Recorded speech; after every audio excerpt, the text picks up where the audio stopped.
Gracias, doctor de la Torre, por su presentación. Y mi agradecimiento al doctor Mercado, al doctor Ismael Domínguez y al doctor Eduardo Prado por la invitación a este panel. Siempre es un privilegio alternar con todo este equipo. Y bueno, si podemos poner la imagen. Vamos a hablar de un tema que muy probablemente algunos de ustedes, por lo menos cuando se termine el Congreso y regrese a su consultorio, van a tener el caso o un caso parecido. De tal manera que yo espero que este análisis que vamos a hacer en los próximos 20 minutos pueda servir para tomar decisiones entre qué hacer y qué no hacer con pacientes que van a tener quistes pancreáticos. Los objetivos de la plática es, primero vamos a dar una pequeña introducción para ubicarnos bien en el terreno de los quistes pancreáticos. Vamos a ver los antecedentes de todas estas conclusiones que sin duda alguna iniciaron en Sendai en el 2006, seguidos por Fukuoka en el 2010 y publicados en el 2012, y por último la AGA, que vino a quererle levantar la canasta a todas estas consensos y decir lo que se tiene que hacer es esto. Y al final, bueno, pues estarán las conclusiones marcadas por la evidencia científica, si es que esta se puede lograr en este tipo de consensos. ¿Por qué necesitamos nueva información? Bueno, porque hoy el ultrasonido endoscópico, el análisis del líquido aspirado del pseudoquiste o del quiste, da una información muy importante que hoy en día no se sabe bien para qué sirve. ¿Cuáles son los criterios diferentes para la resección o no de un IPNM de rama? Que hoy se ha tenido un criterio mucho más laxo para su vigilancia. Y curiosamente, ¿cuál es la relación de estos IPNMs con un adenocarcinoma de páncreas concomitante? Es decir, que existe además del IPNM e incluso en otros sitios del aparato digestivo. Se sabe que el 15% de los quistes pancreáticos son incidentales y son identificados en estudios de resonancia magnética, estudios que hoy se utilizan con mucha mayor frecuencia que antes. ¿Esto qué sucede? Bueno, pues es el cuadro clínico de nuestro consultorio. Primero va a detonar ansiedad en el paciente, pero también en el médico, porque el paciente va a llegar con su resonancia, va a decir, esta me la hicieron para ver un lito en el riñón y resulta que tengo un quiste en el páncreas. Entonces, doctor, ¿qué tengo que hacer? Y la ansiedad del médico empieza cuando dice, pues yo no tengo la más remota idea de lo que se tiene que hacer. Entonces, empiezan a evaluar qué datos nos van a servir para tomar una decisión en ese paciente, y qué debo de hacer yo en la vigilancia de este paciente si es que decido no operarlo, que es la mejor decisión. Esta vigilancia puede tener implicaciones como intervenciones, que en muchos casos van a ser invasivas, que pueden ser endoscópicas, pueden ser percutáneas, van a ser costosas sin duda alguna, pero sobre todo van a ser peligrosas y perjudiciales para el paciente y para la evolución de la enfermedad. De tal manera que tenemos que ser muy conscientes en tener una estrategia, número uno, para identificar los quistes que van a tener algún problema de malignidad, pero evidentemente en etapa temprana como displasia de alto grado o un cáncer invasor temprano. En el segundo caso es predecir a aquellos pacientes que tienen un quiste y que tienen riesgo de evolucionar de esa manera para quitárselos a tiempo. ¿Por qué? Porque una cirugía a tiempo reduce sin duda alguna el riesgo de muerte por cáncer específicamente. Entonces yo tengo que tener la estrategia para discernir entre los dos primeros grupos. Evidentemente dicen que el animal más peligroso de los hospitales es el cirujano y por lo tanto la cirugía tiene su riesgo, ¿no? Y este riesgo es considerable desde el punto de vista de morbilidad e incluso de mortalidad. Hacer una pancreatectomía por un quiste no es cualquier cosa. Tener métodos, por lo tanto, tener métodos efectivos para identificar a los pacientes con potenciales beneficios quirúrgicos será muy importante, seamos o no cirujanos. ¿Qué herramientas tenemos para hacer este análisis o esta evaluación o esta vigilancia? Bueno, la más antigua de todas, que se llama historia clínica y que a veces se nos olvida en algunos centros, que decimos, oye, y le preguntaste al paciente si tuvo pancreatitis aguda antes. Ah, no, doctor, se me olvidó. Pues, ¿qué crees? Que tuvo pancreatitis hace 3 meses y lo que tenemos aquí es un pseudoquiste pancreático y no tiene ningún problema de diagnóstico ni de manejo. De tal manera que no nos olvidemos de la historia clínica. Los otros 3, quiero pensar que están en el 90% de los centros hospitalarios de la República Mexicana, que todos contamos con una tomografía, con una colangioresonancia o bien con un ultrasonido endoscópico. Pero hay herramientas adicionales que es evidente que no todas las tenemos, como es el ultrasonido intraductal transoral, la pancreatoscopía transoral y la aspiración con aguja fina para análisis del citoquímico e incluso de marcadores tumorales. Estas son las herramientas con las que contamos hoy para tomar decisiones en estos pacientes y estos son algunos ejemplos de imágenes. Este es una CEPRE con balón en donde vemos claramente un conducto, un IPNM de conducto principal en esta zona de aquí, y vemos un IPNM de conducto accesorio a nivel de la cabeza del páncreas, evidenciado por una CEPRE, en donde he de decir que no siempre están indicadas. La herramienta número 1 probablemente sea la tomografía, y aquí vemos una tomografía que muestra una dilatación importante del conducto pancreático, secundaria a un IPNM en el cuello del páncreas que condiciona la dilatación retrógrada del conducto pancreático. La herramienta más útil, sin lugar a dudas, hoy es el ultrasonido endoscópico o incluso el ultrasonido intraductal transoral, porque nos va a permitir tener una imagen muy nítida de lo que es la lesión, como vemos aquí en el endoscópico, y más aún como vemos aquí en el intraductal. ¿Sí? Esto nos va a permitir tomar biopsia o incluso aspiración de los quistes. Y aquí, cuando existe duda de si lo que estamos viendo es un complejo de moco simplemente o es un tema realmente sólido de la neoplasia, se puede aplicar el ultrasonido Doppler para demostrar vascularidad en la lesión. Y la pancreatoscopía transoral nos puede evidenciar la imagen clásica de este tipo de tumores, que cuando están en el conducto pancreático principal, como en este caso, y son grandes, de 25 milímetros, nos puede dar tanto la imagen ultrasonográfica como la imagen endoscópica del conducto con la característica de huevos de pescado. En fin, estas son herramientas que cuando las tenemos, las sabemos usar, realmente puede ser muy útil para saber qué manejamos. De tal manera que en Sendai 2006 se sabía que la clasificación más precisa de IPNMs, sobre todo cuando se trata de diferenciar entre las de conducto pancreático principal versus las de rama versus las mixtas, la clasificación sin lugar a dudas es histológica, de la pieza quirúrgica correctamente resecada. Pero ¿qué pasa si nosotros estamos vigilando al paciente? No vamos a tener obviamente esta clasificación histológica y por lo tanto siempre tendremos la duda de si un IPNM de rama puede ser un mixto o puede ser inclusive complicando un IPNM de conducto principal.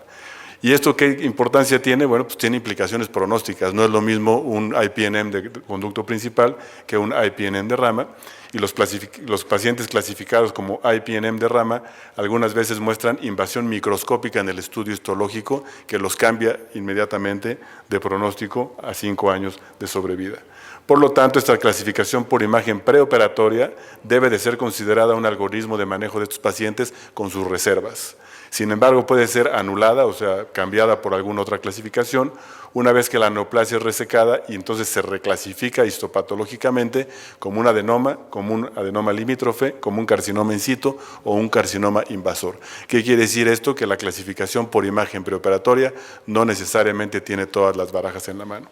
Son más pequeñas en general las de rama, son menos complejas y generalmente se considera que son con menor potencial maligno y se van a beneficiar en la mayoría de los casos con un ver y vigilar. ¿De qué debemos de diferenciar estas neoplasias quísticas? Bueno, lo que nos enfrentamos la mayoría de nosotros es, primero, con pseudoquistes postpancreatitis, que eso no tiene ninguna duda sobre el manejo o se debería de tratar en padecimientos inflamatorios. Segundo, con quistes serosos del páncreas, que generalmente el potencial de malignidad que tienen estos pacientes es prácticamente de cero. Pero tercero, con las neoplasias mucinosas, que hoy las guías recomiendan resecarlas en el 100% de los casos. De ahí la importancia de conocer las diferencias importantes que nos pueden guiar desde el punto de vista clínico o de imagen para poder diferenciar una neoplasia mucinosa, que insisto, las guías dicen que hay que resecarla siempre, versus una neoplasia IPNM de rama de conducto principal. Como ven, hay diferencias desde el punto de vista de género. La neoplasia mucinosa va a ser principalmente en el género femenino. También hay diferencias en cuanto a la edad. La neoplasia IPNM de rama va a ser generalmente en la 6ª o 7ª década de la vida. Y lo más importante es que una se comunica con el conducto y otra no lo hace, otra simplemente lo rechaza. Y como veremos más adelante, otra de las características clínicas importantes que nos van a hacer tomar decisiones es desde el punto de vista